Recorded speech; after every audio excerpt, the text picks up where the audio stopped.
Something big is happening inside Reform UK, and it's not what anyone expected. After months of momentum and major wins, cracks are starting to show. Tensions are rising, names are being suspended, and the party that promised to do things differently is suddenly facing its first real test. What's going on behind the scenes? Let's get into it. But first, hit the like button and subscribe to the channel for more breaking news. And it's not a good look for Reform UK. The party that only a few months ago celebrated a historic victory in Kent is now facing a major internal crisis. For Reform councillors have been suspended after allegedly bringing the party into disrepute following the leak of an explosive video showing tensions boiling over within the council's own ranks. The footage, which surfaced over the weekend, lays bare a growing divide between Reform's leadership and its grassroots councillors, and it's already sparked outrage, anger, and questions about whether Reform's rapid rise to power is starting to tear itself apart from the inside. Reform UK confirmed that Paul Thomas, Oliver Bradshaw, Bill Barrett, and Maxine Foggill have all had the whip suspended pending investigation. A party spokesperson said there was evidence that they brought the party into disrepute. According to reports, the suspensions are linked directly to a leaked video that exposed growing fractures inside Kent County Council. The footage showed the council leader, Lyndon Kemptaran, delivering a fiery message to her fellow councillors. At one point, she said, "I am not a dictator or an autocrat. I like feedback. I like to discuss. I like to hear what everybody thinks. However, when it comes to making the really big decisions, sometimes you're just going to have to effing suck it up." That line alone has gone viral, and it's caused fury among members who felt the leadership was dismissing legitimate internal criticism. One of those suspended, Paul Thomas, reportedly questioned whether Reform had the right leader in cabinet before being muted during the meeting. His criticism clearly hit a nerve, and from that moment the rift widened. Karen, defending her position, argued that the council's priority was avoiding a 5% rise in council tax, describing it as the best thing for Kent residents. She also reminded members that the party was under constant scrutiny, saying, "People are judging us every single minute of every day. Nigel knows that. He's super aware that we are the flagship council." But behind the scenes, frustration among backbench Reform councillors has reportedly been building for weeks. Many feel sidelined by decisions made at the top. Decisions they claim don't reflect the grassroots movement that brought Reform to power in the first place. This matters because Kent was meant to be the blueprint for Reform's future. When they stormed to victory in the May 2025 local elections, winning 57 out of 81 seats, it was seen as a turning point.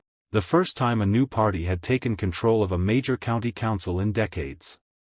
It ended a nearly 30 years of conservative dominance, sending shock waves through Westminster. But now, less than 6 months later, that triumph is being overshadowed by infighting, leaks, and public embarrassment. And it's not just about one council. It's about Reform's credibility. For a movement built on the promise of integrity, discipline, and doing politics differently, this internal chaos risks damaging the entire brand. At this stage, it's unclear who leaked the video or whether these suspensions will lead to permanent explosions, but what's certain is that Reform UK's image has taken a serious hit. Nigel Farage now faces a difficult balancing act, keeping control of a party that's growing fast, but also fracturing fast. If Reform can't hold itself together at the local level, it raises a brutal question. How will they manage power on the national stage?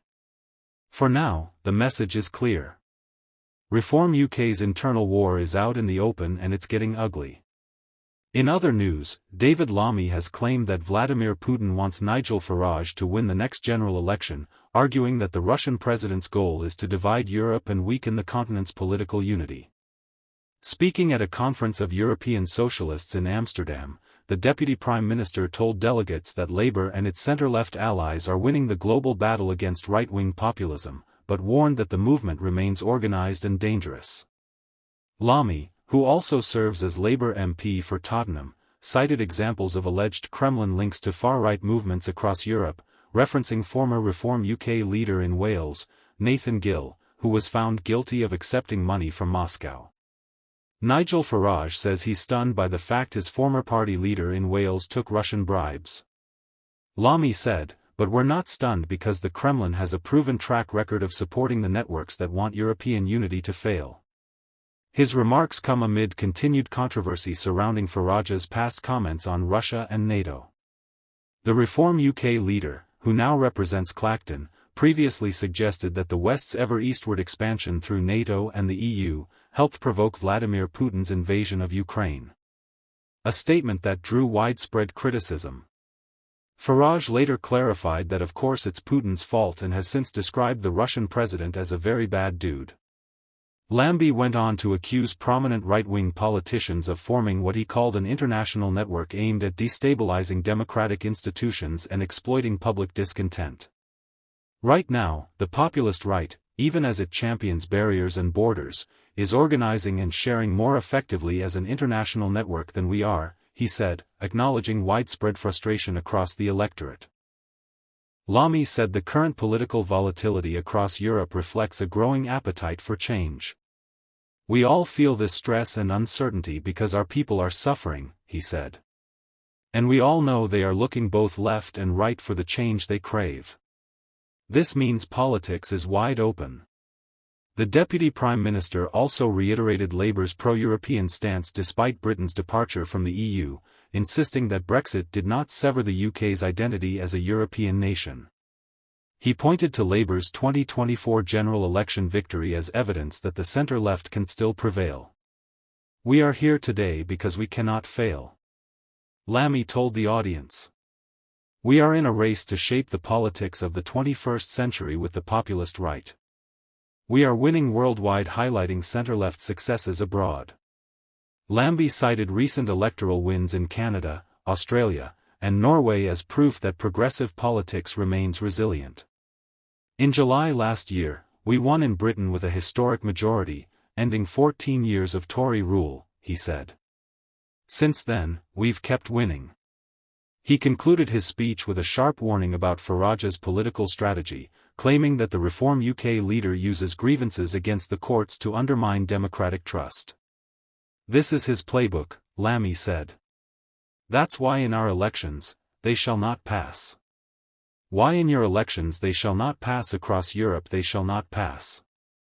In response, a Reform UK spokesperson dismissed Lamy's comments as cynical politics from a government struggling to contain the rise of populism. "This is cynical politics from a Labour Party that can't beat us at the ballot box, so has to resort to baseless smears." The spokesperson said their desperation is embarrassing.